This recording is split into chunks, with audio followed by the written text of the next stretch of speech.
ወቅዱስ አቡነ ማትያስ የኢትዮጵያ ተዋሕዶ ቤተክርስቲያን ተቀዳሚ ፓትርያርክ፣ ክብርት ወይዘሮ ሻዊት ሻንቃ የኢትዮጵያ ባህልና ስፖርት ሚኒስትር፣ ብፁዓን አበው ሊቃነ ጳጳሳት፣ ክቡራትና ክቡራን አምባሳደሮች፣ ጥሪ የተደረገላችሁ እንግዶች፣ ውድ የአዲስ አበባ ከተማ ነዋሪዎች፣ ከሁሉ በማስቀደም ለመላው የኢትዮጵያ ኦርቶዶክስ ቤተክርስቲያን ምእመናንና ምእመናት እንኳን ለመስቀልና ለደመራ በዓል በሰላም አደረሳችሁ ማለት እወዳለሁ።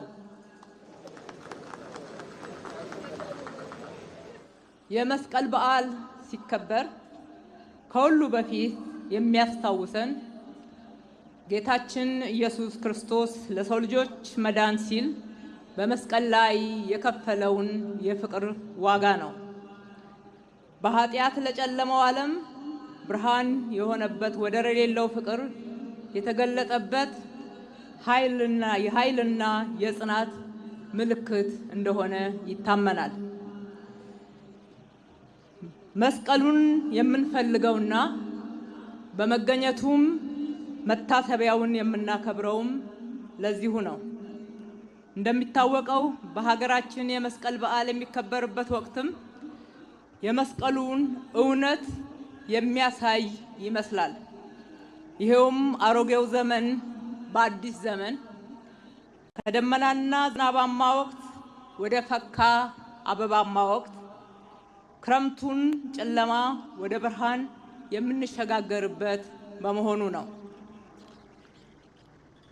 ክቡር አባታችን፣ ክቡራትና ክቡራን፣ እንደ ሀገር የዘመናት ጨለማን የሚገፋውና የሀገራችን ሕዝቦች እንደ መስቀሉ ደመራ ተደምረው በአንድነት መንፈስ በመረባረብ ለፍጻሜ ያበቁት የኢትዮጵያ ህዳሴ ግድብ የተጠናቀቀበትና ለሀገራችን ብርሃናማ ጊዜ የመጣበት ወቅት በመሆኑ እንኳን ደስ ያለን፣ እንኳን ደስ ያላችሁ ማለት እወዳለሁ። ይህ የኢትዮጵያውያን ታሪካዊ ድል በብዙ ፈተናዎች ውስጥ በጸሎትና በፈጣሪ አምላክ እርዳታ የተገኘ ስኬት በመሆኑ ለፈጣሪ አምላካችንም ትልቅ ክብርና ምስጋና ይድረሰው እንላለን።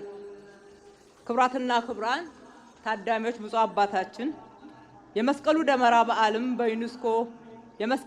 በዓል በዩኔስኮ የማይዳሰስ የዓለም ቅርስ ሆኖ የተመዘገበ ከኢትዮጵያውያን አልፎ በዓለም ያስተዋወቀን በዓል በመሆኑ ሃይማኖታዊ እሴቱን ጠብቆ በታላቅ ድምቀት ከጊዜ ወደ ጊዜ ድምቀቱ እየጨመረ እየተከበረ ይገኛል።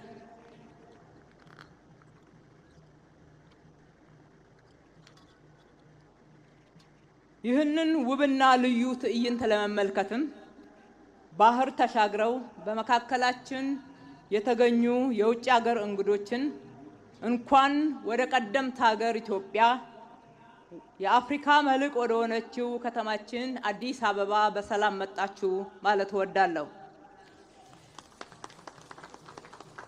ከተማችን አዲስ አበባ እንደ ስሟ ውብ አበባ እየሆነች ከጊዜ ወደ ጊዜ በከተማ እድሳት ፕሮግራም እየታደሰች ለበዓሎቻችን ድምቀት፣ ለሀገራችን ኢትዮጵያ ተጨማሪ ክብር፣ ለቱሪስቶች ደግሞ መስህብ መሆኗን እየጨመረች ትገኛለች።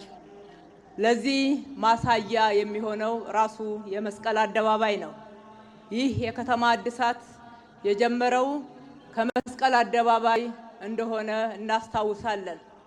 የመስቀል አደባባይ ታድሶ ውብ ሆኖ በመሰራቱ ለበዓሎቻችን ድምቀት ክብራችንን የሚጨምር እንዲሁም ለምእመናንና ለታዳሚዎች ደግሞ ምቾትን ጨምሯል። የከተማ አስተዳደራችን የመስቀል ደመራ በዓልንና መስቀል ደመራ በዓልን የመሳሰሉትን በርካታ ሕዝብ የሚታደምባቸው የአደባባይ በዓላትን የህዝብ አብሮነትን የሚያጠናክሩ በመሆናቸው የከተማችንም ድምቀት እንዲሁም የቱሪስት መስህብ መሆናቸውን ታሳቢ በማድረግ እየተንከባከበን ለቀጣይ ትውልድ እንዲተላለፍ የምናደርገውን ድጋፍ ከዚህ በላይ አጠናክረን የምንቀጥል መሆኑን በዚህ አጋጣሚ ላረጋግጥላችሁ እወዳለሁ።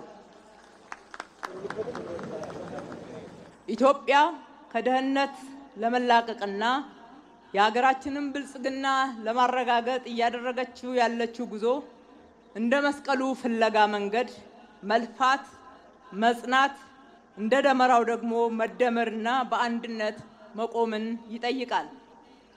በመሆኑም ጽኑዓን ትጉዎች መስቀሉን የደበቀውን የቆሻሻ ክምር ንደው መስቀሉን እንዳወጡት ሁሉ እኛም ኢትዮጵያውያን ተሰባስበን በደመራው ምሳሌ ተደምረን በትጋትና በጽናት እየሰራን የኢትዮጵያን ጉስቁልና እየናድን ብልጽግናዋን ልናረጋግጥ ይጠበቅብናል።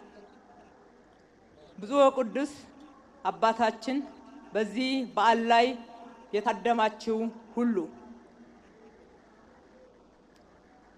የመስቀል በዓል ከምንም በላይ ሕዝባችን በስፋት የሚታደምበት በዓሉን የሚያከብሩ ምዕመናን ሁሉ በሰላም እንዲህ ባማረ የሀገራችንን ከፍታም ደግሞ ከፍ በሚያደርግና ውበት በሚጨምር መልኩ በመከበሩ ሁላችንም በጣም ደስተኞች ነንና ለበዓሉ በድጋሚ እንኳን አደረሳችሁ።